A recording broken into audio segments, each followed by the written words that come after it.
اصل میں ذاتی طور پہ تو اس خیال کا ہوں کہ فنکار جو ہے، آرٹسٹ جو ہے، وہ بڑی مشکل سے کوئی کام پروڈیوس کرتا ہے، تخلیق کرتا ہے.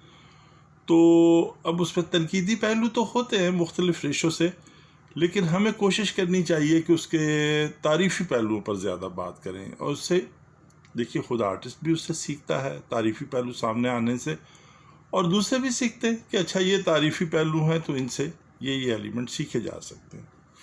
تو بات تو تب بھی وہی ہو جاتی ہے کہ آپ تعریف سے سیکھنا چاہتے ہیں یا تنقید سے سیکھنا چاہتے ہیں.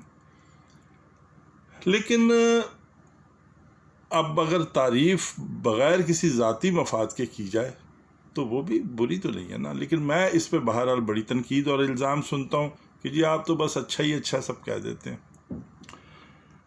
تو بھائی کوئی مشکل نہیں ہے، چلیے صرف 10 دوستوں کا، سیکھے ہوئے نہیں، سیکھنے والے نہیں، جو ویل اسٹیبلش آرٹسٹ ہیں ان میں سے 10 دوست چن لیتے ہیں اور بروٹلی تنقید کریں گے ایک دوسرے پہ.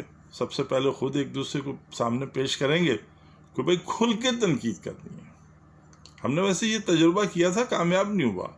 اچھا، اس گروپ میں گیلری والے دوست کو کسی کو اس لیے نہیں شامل کریں گے کہ وہ پھر سب دوست کہتے ہیں کہ جی ورتھ خراب ہوتی ہے، مارکیٹ خراب ہوتی ہے ایک آرٹسٹ کی. جب تنقید دوسروں تک پہنچتی ہے تو وہ کہیں نہ کہیں، جبکہ الزام تو خیر یہ بھی اس میں آیا، سنا گیا کہ بھائی دوست کتنے بھی قابل بھروسہ ہیں وہ تنقیدی میسیجز جو ہیں ادھر ادھر کہیں نہ کہیں بھیج دیتے ہیں.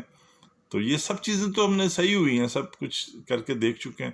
لیکن پھر بھی اگر دوست سمجھتے ہیں کہ تنقیدی گروپ ایک ہونا چاہیے کھل کے تنقید کرنے کے لیے، تو چلیے آئیے، صرف 10 دوست لے آئیے، صرف 10 دوست خوب تنقید کریں گے، کھل کے کریں گے.